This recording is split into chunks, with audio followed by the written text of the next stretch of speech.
한덕수 대통령 권한대행 출마에 대한 기대감이 높아지고 있습니다. 특히나 한 여론조사에서는 한덕수 대행이 범보수 대권 주자 중에 지지율 1위를 차지했다는 결과도 발표됐습니다. 잠시 후에 살펴보겠습니다. 이번엔 한 대행이 어디를 갔을까요? 울산에 갔군요. 첫 번째 이야기 지금 시작하겠습니다. 사실 미국과의 이 통상 협상에 집중하고 있는 한덕수 대행이 현장 행보를 하고 있습니다. 영호남을 오가고 있습니다. 울산 방문을 했고요. 착한 가격 돈가스 식당도 찾았다고 합니다. 영상 보시죠. 따뜻한 한끼를 마련해 주시는 우리 뚱뚱이 아저씨 꼭 뵙고 싶었습니다. 정말 15년 동안 어려운 애들한테 따뜻한 한끼를 마련해 주신다는 것은 이게 보통 어려운 일이 아니라는 것을 저희도 울산에 오는 길이 있으면 계속 드리도록 하겠습니다. 감사합니다.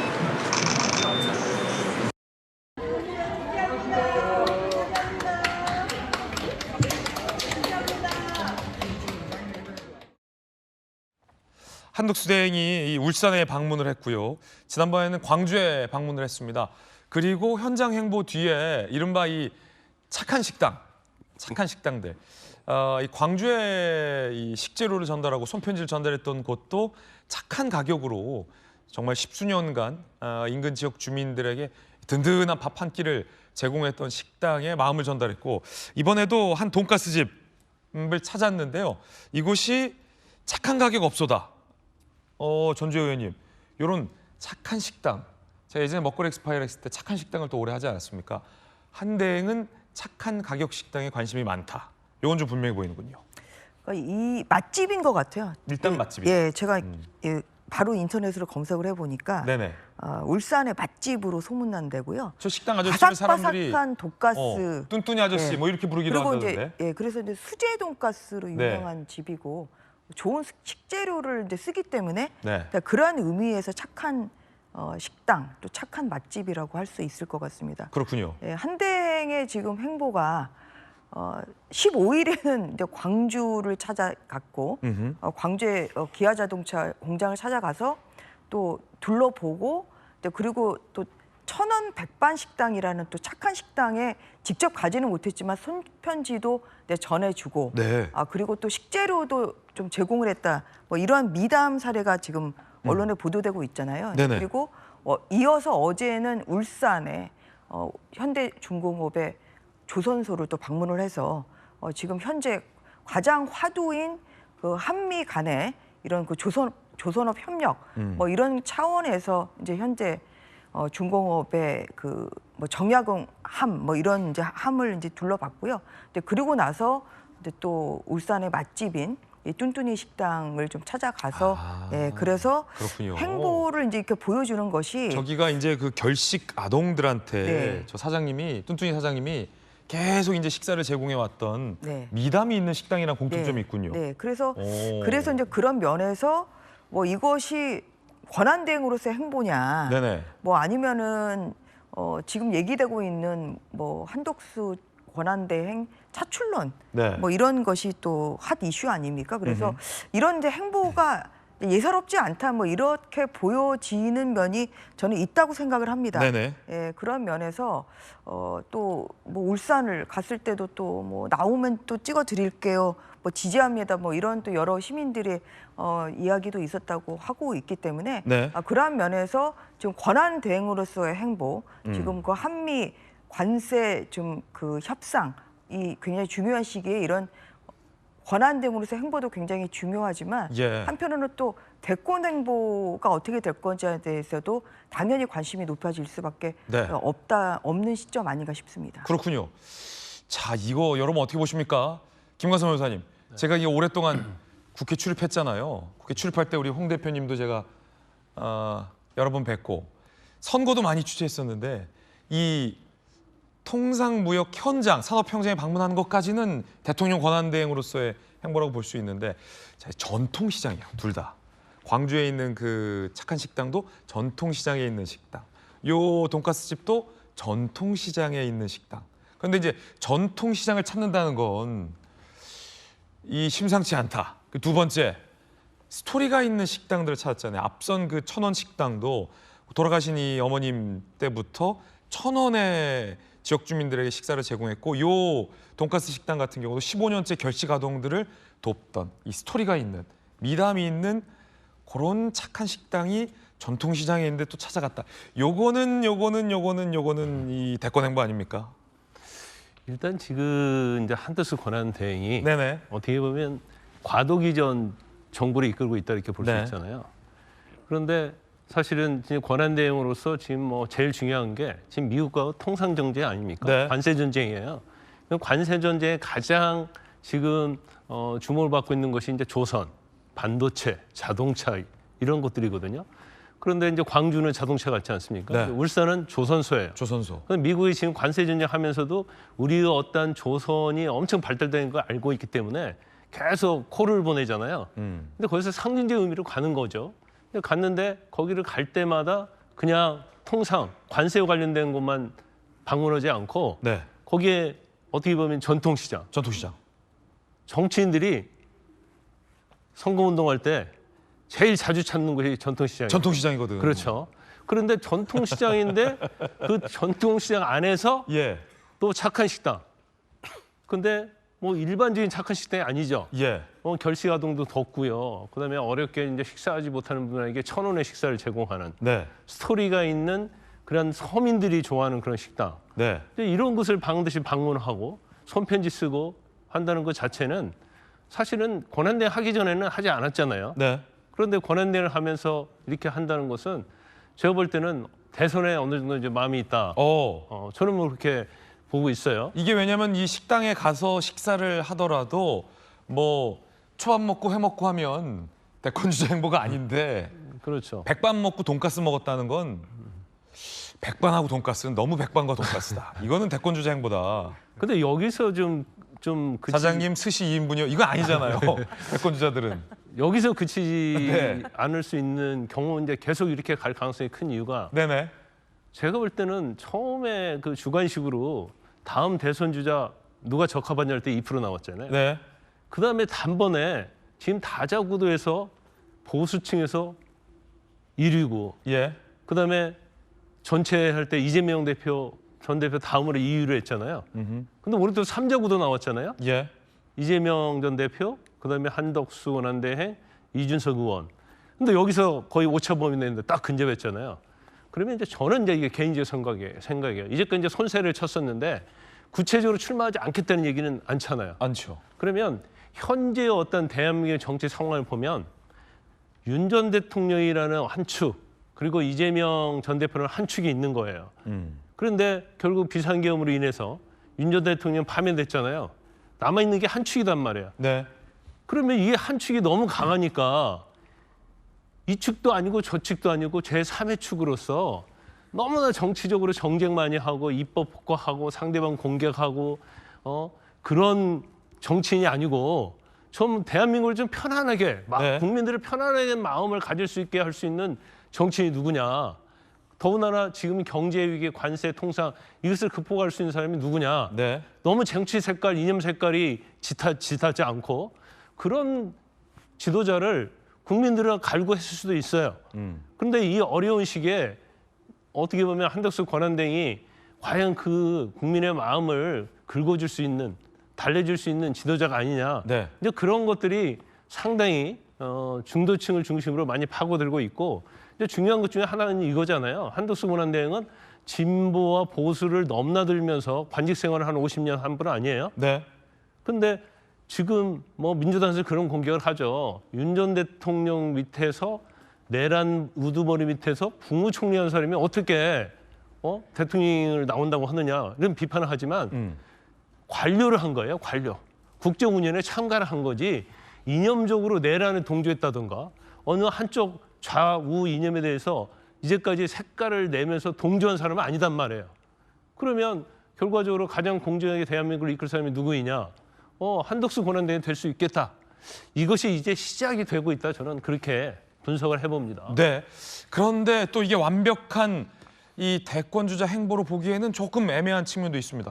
홍익표 대표님 오늘 나오시고 뭐 선거 여러 번 잘 해보셔서 잘 알겠지만 예. 저게 이제 완벽한 대권 주자 행보를 가려면 전통시장에 가서 반찬 가게에 가서 여자 사장님이 조물조물 만들어주신 반찬을 사장님이 손으로 먹여주는 거를 먹어야 그리고 현금 내고 반찬 봉지 사고 꽈배기 먹어야 완벽한 대권 주자 행보잖아요. 그 한덕수 총리가 저렇게 안 해본 게 아니에요. 네. 과거에 손편지도 썼고요. 제가 알기에는 그렇군요. 그게 공개가 되지 않았고, 그다음에 전통시장 가고, 그다음에 예컨대 지금 그 광주하고 울산에서 간 곳이 조선산업하고 그 자동차 공장이잖아요.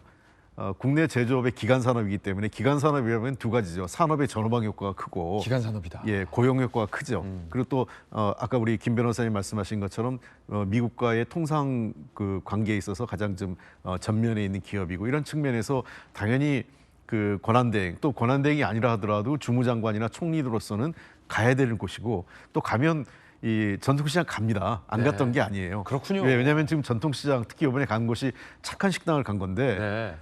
잘 아시는 것처럼 지금 가장 큰 문제가 인플레이션 문제 아니겠어요? 인플레이션 때문에 고통을 받는 게 자영업자 중 그 민생 분야에서는 자영업자 특히 식당이나 이런 그 소상공인들이 굉장히 어려움을 겪고 있고 또 상대적으로 소비자 입장에서는 직장인들은 인상된 식자재 그 때문에 점심값 부담스럽잖아요. 그렇기 때문에 당연히 저런 곳에 가는 것은 일상적인데 다만 그렇군요. 시국 상황에 따라 해석이 달라지는 거죠. 네. 아 이건 뭐 다른 거 아닌가? 혹시 무슨 다른 뜻이 아닐까? 뭐 그건 이 본인의 마음은 한덕수 권한대행 본인만 알겠는데요. 그렇죠. 저거를 아직까지는 뭐 대권행보다 이렇게 네. 단정짓긴 좀 어렵다 생각을 하고. 왜냐면 반찬 가게를 안 갔잖아요. 예. 그리고 저기 지금 현재로서는 그 어떤 정치인의 행보라기보단 네. 그야말로 그냥 행정 관료로서 권한대행으로서 행보로 좀 보여지고요. 다만 이제 그 한덕수 권한대행에서 여러 보수층의 기대감이 있는 건 사실이에요. 근데 그렇다 하더라도 제가 늘 얘기하지만 과거에 고건 전 총리 케이스도 있고 그다음에 반기문 사무총장 케이스도 있었습니다. 그러니까 이 당시에 민주당이 기대했고 한 번은 또 당시에 새누리당에서 그 기대를 했었는데 다 잘 안 됐죠.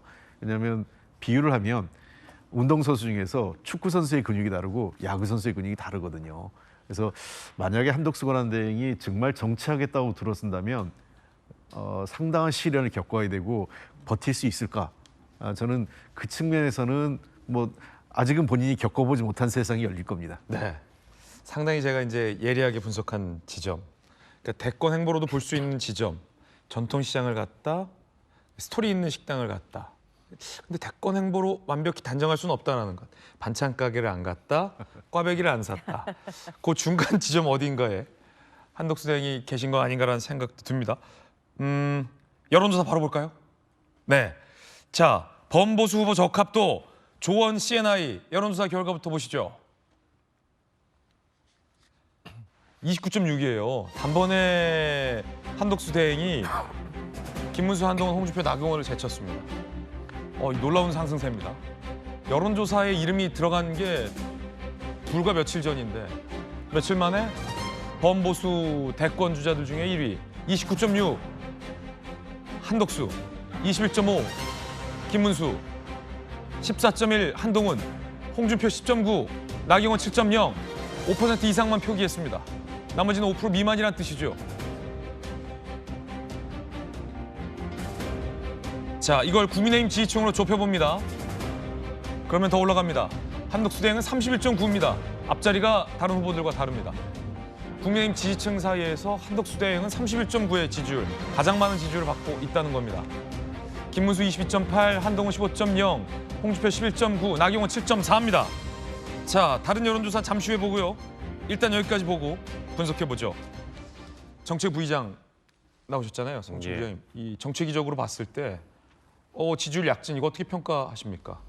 일단 국민의힘 후보들이 맥이 빠질 것 같아요. 맥이 일단, 빠진다. 예, 왜냐면 본인들은 일단 뭐 1차 경선이라고 해야 될까요? 그러니까 지금 본인들은 치열하게 이제 경선을 시작한 상황인데 네네. 국민의힘 내부에서 의원들이 계속해서 한덕수 권한대행 나와라 이런 얘기, 뭐 54명이 연판장을 썼다는 얘기도 있고 그런 상황 속에서 한덕수 권한대행이 지금 지지율까지 치고 올라와 버리면 사실상 국민들이 느낄 때 그리고 국민의힘 후보들이 느낄 때 우리가 지금 지지율 그래프를 지금 회색 한덕수 권한대행 회색으로 나왔지만 사실상 빨간색으로 인식하고 계시거든요. 그렇기 때문에 이 국민의힘 후보들은 우리는 지금 뭐하러 지금 이 경선을 하고 있는가 이렇게 마치 한덕수 권한대행에게 밥성을 차려주기 위해서 우리가 이러는 거 들러리 서는 것 아니냐 이런 기분이 들 것 같다는 말씀을 드리고 싶고 네네.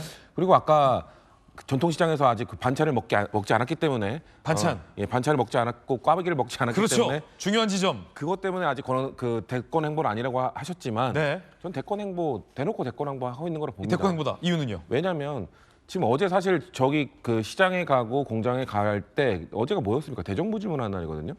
대정부 질문은 결석하고 대정부 질문은 그 2, 4, 6 임시회 1년에 몇 번 안 하는 겁니다. 그 나와가지고 대한민국 국무총리가 국정 운영이 어떻게 되고 있고 야당이든 여당이든 국회의원 300명의 의견을 또 수렴하고 그걸 통해서 국정 운영하겠다고 대정부 질문을 하는 건데 그 중요한 대정부 질문을 지금 결석을 했단 말이에요. 네. 그것도 연속으로 지금 며칠 연속으로 지금 결석을 하고 있는 상황입니다. 이 대정부 질문이 왜 중요하냐면 지금 관세 협상 통상 전문가인 한덕수 권한대행 역할이 매우 필요하다라고 국민의힘 측에서 주장해 왔잖아요. 관세 협상 한덕수 권한대행 단독으로 해도 됩니까? 지금 야당이건 여당이건 뭐 지금 국회의원 300명의 의견을 충분히 수렴해서 해야 됩니다. 그리고 국민들께 지금 어떻게 진행되고 있는지 그것도 충분히 보고할 의무가 있습니다. 네. 그걸 아무것도 안 하고 지금 공장 가가지고 그리고 백반집 가서 돈가스집 가가지고 본인의 대권 행보를 하고 있다? 저는 이거 매우 부적절하다고 봐요. 왜 국무총리 월급을 받으면서 왜 대권 행보하고 있습니까? 대권 행보할 거면 국무총리 내려놓고 당당히 나가서 하십시오. 저는 제 입이 아니라 오세훈 시장 입 빌려서 얘기하고 싶은데 오세훈 시장이 불출마 선언할 때 이런 얘기했거든요. 대통령을 하고 싶은 사람은 주변의 뭐 추천, 뭐 주변의 이런 부추김 이런 것들이 아니라 정말 오랜 기간 동안 국정 운영을 어떻게 할 것인지, 대한민국을 어떻게 이끌 것인지 이거에 대한 고민을 거쳐서 나와야지. 그리고 본인의 결단으로 나와야지. 이렇게 본인의 부추김이나 간보다 나오면 안 된다. 이런 뉘앙스의 발언을 하셨거든요. 한덕수 권한대행 전 마찬가지라고 생각합니다. 지금 언제까지 간보실 겁니까? 정말 대권 행보하고 싶고 나오고 싶으시다면은 지금 국무총리 자리 내려놓고 그래야 저희는 국무총리가 아닌 그다음 뭐 권한대행이 누군가 또 나와가지고 관세 협상이든 뭐든 대정부 질문에 나와서 국민들이 원하는 질문 받아내고 그걸 받아치는 그런 모습 보고 싶거든요. 국민들은 그런 거 다 내팽개치고 대권 행보할 거면은 지금 자리 내려놓으시라는 전 얘기하고 싶습니다. 네. 성치훈 정책부장이 볼 때는 이건 현저한 대권 행보다. 반찬 가게를 안 갔지만 대권 행보를 볼 수 있다는 의견 주셨고요. 홍표 대표께서는 저는 대권 행보가 아니라 통상적인 이 경제부총리로서 그 국무총리로서도 가능한 행보다라는 의견 주셨고요. 근데 저는 이제 네. 오늘 전주혜 의원님. 예, 보수 적합도에서 굉장히 유의미한 게 뭐냐면 여론조사 지지율 다시 한번 네. 보시죠. 네. 근데 뭐냐면 이제 그 반 이재명 정서가 굉장히 국민적으로 굉장히 강한 거죠. 네네. 그러니까 이제 이재명 전 대표가 뭐 당연히 더불어민주당의 대선 후보가 되지 않겠습니까? 그런데 이제 그것이 이제 더불어민주당의 고민점인 것 같아요. 그래서 이런 강력한 그 대선 주자가 있고 또 지지도나 뭐 인지도가 뭐 다른 뭐 국민의힘 후보들보다 훨씬 높게 나옴에도 불구하고 아직도 그 정하지 못했던 무당층도 굉장히 많고요. 그렇군요. 예, 지지 후보를 정하지 못했다 이런 지금 비율이 굉장히 높거든요. 그래서 이제 이것은 왜 그러느냐? 그동안에 민주당이 보여준 행태가 170석이 넘는 그런 다수 의석을 가진 민주당이 협치의 모습을 하나도 보여주지 않았다. 그리고 이번에 윤석열 대통령 탄핵 결정문에서도 헌법재판소가 지적한 바와 같이 줄탄핵, 명분 없는 줄탄핵, 그리고 또 일방적인 예산 삭감. 사실 이제 이러한 것도 이러한 그 계엄까지 이르는 데 있어서 사실 민주당의 책임이 없다고 할 수 없는 이런 것을 헌법재판소가 점잖게 기재를 했죠. 그것을 또 국민들이 지켜보고 있는 상황이고 그러면 이 다수 의석을 가진 민주당이 또 정말 대통령 권력이라는 막강한 권력을 가지는 경우에 대한민국이 어떻게 될 것이니까 그리고 또 사법 리스크가 큰 이재명 전 대표를 향한 또 국민들의 이런 반감이 굉장히 크고 있습니다. 그래서 그러한 좀 상황에서 좀 무색무취한 한덕수 권한대행이 부각이 될 수밖에 좀 없는 그런 상황이고 이분은 국민의힘 소속이 아니잖아요. 예. 그런 면에서 국민의힘으로부터도 좀 떨어져 있는 네. 그런 분일뿐만 아니라 이번에 뭐 비상계엄에 관여하지 않았다는 거는 한덕수 그 권한대행에 대한 또 헌법재판소의 탄핵 기각 결정문에도 예. 적시가 돼 있습니다. 이제 그러한 면에서 한덕수 권한대행이 뭐 이건 이제 국민의 그 부름을 받으면 저는 나오실 가능성이 크다고 봅니다. 국민의 힘이 불러서 나오시는 게 아니라 결국 그 국민이 부르면 그거는 당연히 소명이기 때문에 나오실 수밖에 없죠. 그런데 지금 나오는 이런 그 지지도의 지금 급격한 그런 급상승은 뭐 이것은 국민의 힘이 불러서 나오는 상황이 아니라 국민이 불러서 나오는 상황까지 될 수도 있는 상황이라고 보입니다. 네, 그런 점에서 다음 주까지 일주일 동안의 이런 지지율 추이나 뭐 이런 것이 굉장히 중요하지 않을까 생각됩니다. 향후 지지율 추이가 매우 중요해졌다라는 분석이고요. 다른 여론조사도 나왔는데요. 조금 전 대선 3자 가상 대결 결과가 나왔습니다. 함께 보시죠. 자, 지지정당 없다 잘 모르겠다를 선택한 무당층을 대상으로 대선 3자 가상 대결 결과가 나왔는데 무당층에서는 이재명 후보를 32.9%, 한덕수 대행을 30.4%, 이준석 의원은 9.8% 지지한다는 결과가 나왔습니다. 그럼에도 불구하고 없다와 기타 잘 모름은 26.9%. 아직 더 이 후보들에게 유입될 무당층 표심은 남아있다는 건데 앞서 이제 김광삼 변호사님 언급한 결과가 이 조사인데요. 지금 이 조사 내에서는 이재명 후보와 한덕수 대행이 앞자리가 같고요. 오차 범위 내에서 지금 접전 양상이에요. 어떻게 보십니까? 지금 기존에 사실 국민의힘 후보 중에서 가상 대결을 했을 때 이재명 대표와 이 견줄 만한 지지율이 나왔던 후보는 없었는데 김 변호사님 어떻게 보십니까? 제 여론조사 말씀을 드리기 전에 일단 아까 우리가 얘기했던 것 중에 한 두 가지만 말씀을 드리고 저 여론조사 말씀드릴게요. 일단 대권 주자로서 행보냐 아니냐 이 부분에 대해서는 제가 볼 때 홍익표 원내대표님이 정확하게 저는 말씀을 하셨다고 봐요. 그래서 제가 원래 이제 민주당 패널에 대해서 칭찬을 하지 않는데 트럼프의 표현을 빌리면 굉장히 아름다운 언어였다. 홍익표 원내대표께서 네. 그런 말씀을 드리고 싶고 그다음에 왜 먹여주고 뭐 그런 거 안 느냐. 그러니까 이거 대권주의 행보 아니냐는데 한덕수 권한대행은 지금 그런 거 하면 안 되죠. 그건 기존의 정치인들이 하는 아주 진부한 모습이에요. 반짝하게 가는 거예요? 그렇죠. 이제까지 국민들은 그런 거에 속아왔거든요. 그거 좋은데. 그런데 아니 그게 평소에 가가지고 하면 평소에 진정성이 있죠. 네네. 근데 뭐 선거만 있으면 서문시장 가고 어디 가고 해가지고 입에다 먹여주고 뭐 거기서 뭐 검은 비닐 봉지에 사오고 이제 그런 행태 자체가 반찬 가게 전집 이렇게 많이 가는데. 그런데 만약 한덕수 권한대행이 그 전통시장 가가지고 먹여주고 뭘 사왔다? 제가 볼 때 지지도 안 오를 거예요. 진정성이 없다? 그렇죠. 그렇군요. 그래서 한덕수 권한대행은 관료 출신이고 그래서 그러한 이제까지 많은 정치인들이 그렇게 했던 거에 대해서 알고 있을 거예요. 그렇군요. 그거 하나 문제. 더 중요한 문제는 이제 여론조사의 문제인데 3자 가상 대결 결과. 지금 여론조사에서 굉장히 우리가 생각하지 못할 정도로 치고 올라오고 있잖아요. 네네. 근데 저것은 뭐 대선 판도보다도 국민의힘의 경선과 굉장히 관련이 있다고 보고 빅텐트와 있어서 굉장히 중요한 요소라고 봐요. 자, 지금 국민의힘 대선 후보들 경선에 나간 사람들은 한덕수 권한대행한테 그렇게 얘기했잖아요. 아니 경선 후보 등록하고 대선 행보를 해라 이런 얘기 한 거 아니에요? 그렇죠. 견제구를 날렸죠. 그런데 한덕수 권한대행이 경선에서 그만 하다고 하면 그 말이 명분이 있죠. 근데 여론조사에서 비교가 되지 않을 정도로 저렇게 나와버리면 경선 후보들이 이제 물론 경선도 끝났지만 그렇게 비판할 수 있는 명분이 없어진다. 저는 첫 번째 그렇게 보고요. 그렇군요. 그다음에 두 번째는 이제 우리의 빅텐트 단일화 얘기가 나오잖아요. 근데 한덕수 권한대행이 저렇게 압도적으로 여론조사를 앞서가면 그건 국민의힘 후보에서 누가 경선에서 1등이 됐다 하더라도 빅텐트랄지 단일화 후보를 거부할 수 있는 명분이 없어져 버리는 거예요. 근데 결과적으로 따지면 여론조사가 계속 지속되고 올라간다고 한다면 결과적으로 단일화할지 빅텐트를 할 수밖에 없는 거고 그다음에 이제 제일 중요한 것이 한덕수 권한대행의 의지 아닙니까? 마음 아닙니까? 근데 저렇게 여론조사가 올라가면 본인의 마음도 달라질 것이고 근데 경우에 따라서는 제가 아까 말씀드린 것처럼 왜 저렇게 지지도가 올라간 거에 대해 분석을 해드렸잖아요.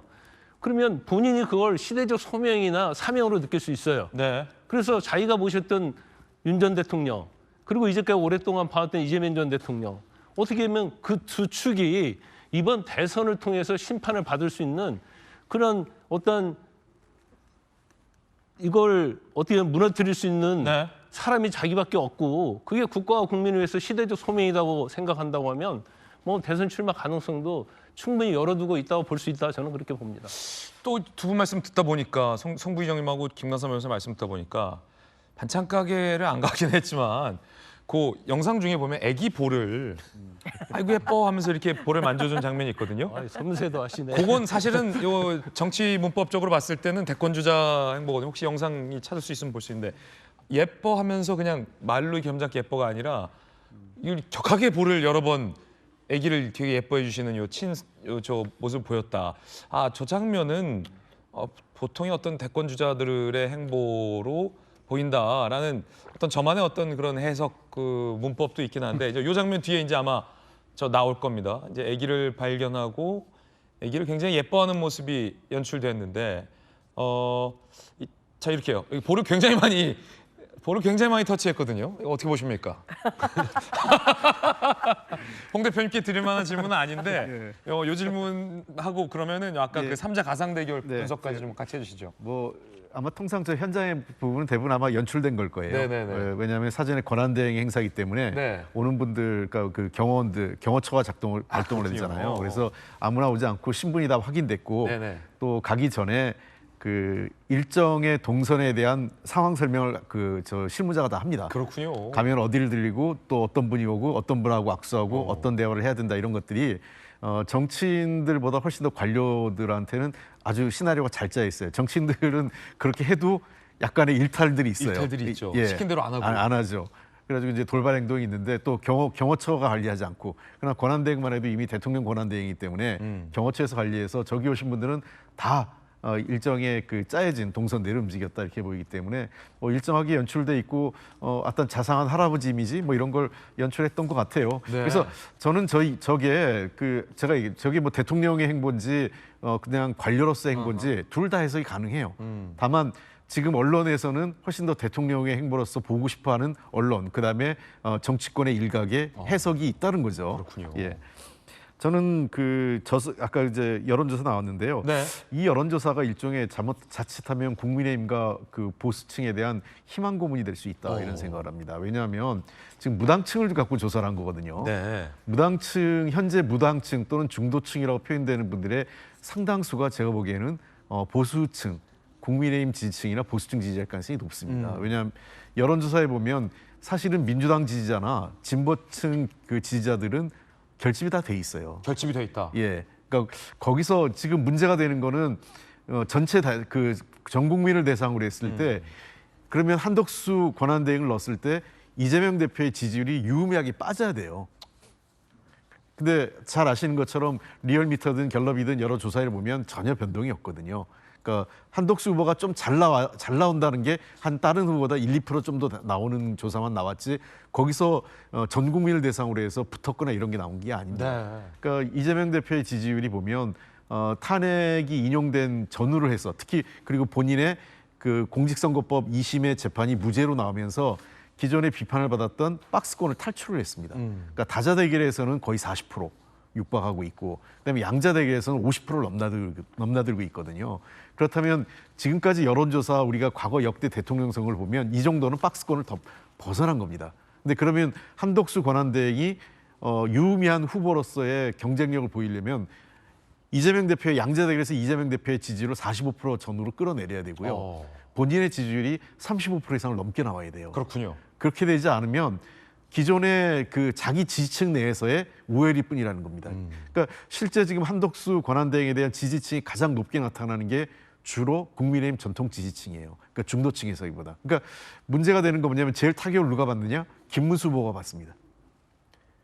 그러니까 김문수 후보나 홍준표 후보가 가라앉는 경우고 그 한동훈 후보는 별 영향을 안 받아요. 그러니까 그런 측면에서 저는 이 그 한덕수 권한대행이 당초 그 국민의힘이나 보수층에서 기대하는 것처럼 소위 중수청, 중도, 수도권, 청년 또는 플러스 호남. 그걸 중수청이라고 하는군요. 예, 이 중수청이나 호남권의 지지, 호남 출신이니까 호남의 지지율이 높으냐? 호남 지지율 보면 다른 후보하고 홍준표 후보나 또는 김문수 후보나 여기하고 별 차이가 없는 호남의 지지율이 나타나고 있어요. 그런 측면에서 모르겠습니다. 앞으로의 가능성에 있어서는 저는 국민의힘 지지층에서 보는 것처럼 김문수 장관이나 홍준표 시장에 비해서는 조금 더 그 여지는 있겠지만 현재까지는 유의미한 변화는 없다 이렇게 보입니다. 그렇군요. 그렇기 때문에 이제 다음 주에 계속 발표될 여론조사 결과가 앞서 이제 전 의원님 말씀하신 것처럼 굉장히 중요해졌다. 두 분 말씀 들어보니 그런 생각이 드는군요. 성시훈 부의장님, 예. 아까 볼 만져주시는 걸 캐치를 했는데 애기볼 예. 예리했습니까? 저는 또 다른 거 하나 캐치를 했거든요. 어떤 거요? 그러니까 땡땡땡 돈가스 사장님 거기 가서 네네. 사장님을 안아주더라고요. 그러니까 사장님이 안아줬다. 예, 굳이 거기서 나 그건 못 봤는데. 네, 영상 보면 사장님은 굳이 안아줍니다. 아주 네. 어색한 포즈로 안아주는데 예. 그냥 돈가스집 가서 그 사장님 거기 착한 가게니까 방문하는 거면 관료로서 갈 수 있죠. 근데 거기서 하지만 안 왔다는 그런 스킨십을 건- 했다는 건 저는 분명히 이건 대권한 사진 찍히는 걸 의식한 행동이라고 보거든요. 안 왔어요? 자 보십시오. 이제 안을 겁니다. 곧. 지금 계산하고 있고요. 그렇죠. 요 장면 뒤에 이제 예, 앉는다. 앉는 장면을 봤을 때 저는 대권 행보를 하고 있다라고밖에 볼 수 없고. 예리한데요? 근데 예리한데? 한덕수 권한대행이 네네. 지금 아까 말씀하신 것처럼 무소속 후보로 지금 나중에 이렇게 나올 명분이 생기려면은 저 않습니다. 예. 그러네요. 허그. 좀 어색하거든요, 제가 봤을 때. 근데 그 2002년 그 정몽준 노무현 단일화 모델을 지금 국민의힘 의원들 일부가 많이 얘기를 하거든요. 네. 근데 그 당시 지지율을 보면은 삼자 대결, 그러니까 이회창이라는 굳건한 강건한 후보가 있었고 민주당에서 일찌감치 뽑힌 노무현 후보가 있었고 삼자 대결에서도 그 1위인 이회창 후보를 정몽준 후보가 거의 따라잡았어요. 네. 그리고 노무현 후보보다도 훨씬 많은 지지율이 나오니까 그러면은 그 완전 부동의 1위였던 이회창을 누리려면 정몽준과 노무현이 단일화해야 되는 거 아니냐라는 그 논의가 나왔기 때문에 무소속인 정몽준과 정당에서 뽑힌 후보임에도 불구하고 했던 거거든요. 그리고 그 당시에는 또 달랐던 게 뭐냐면 그 당시에는 대선 후보 경선을 좀 일찌감치 했었습니다. 그래서 2002년 초에 이미 노무현 후보가 후보로 선출이 됐고 그런 다음에 지방선거를 거치면서 지지율이 하락하는 그러면서 또 월드컵 때문에 정몽준이 오르는 그런 현상이 다 겹쳐졌었고 그랬기 때문에 어떻게 보면 민주당의 정통 지지층에서도 어쩔 수 없구나 단일화를 해야겠구나 우리가 우리의 후보를 뽑았지만 어쩔 수 없구나라는 그 공감대가 형성이 되어 있었거든요. 근데 지금 국민의힘 지지층에서는 국민의힘 후보들로 지금 경선을 하고 있잖아요. 근데 압도적 지지, 저는 제가 봤을 때 지금 아까 우리가 봤던 32.9대 30대 그거는 무당층 대상으로만 한 거기 때문에 네네. 전체 국민으로 한 대상에서 한덕수 권한대행이 압도적 지지가 전혀 아직 안 나오고 있는 상황에서 굳이 국민의힘 후보를 선출하고 있는 과정에 자꾸 무소속 후보를 띄워주고 한덕수 권한대행의 차출론을 이야기하고 한덕수 권한대행이 지금 치고 올라가고 있다. 대안이다. 이렇게 얘기하는 것이 과연 저는 전통적 보수 지지층에서는 일부는 분명 우리는 이럴 거면 경선을 왜 해? 자기감이 빠질 거라고 봅니다. 그렇기 때문에 한덕수 권한대행이 저는 대선 행보를 하고 있는 거에 대해서 저는 분명 보수 지지층 내부에서도 전 거부감이 생길 거라고 좀 보고 있습니다. 네. 민주당에서도 굉장히 자세히 한대행에 대해서 예의주시하고 있다라는 생각도 또 한번 듭니다.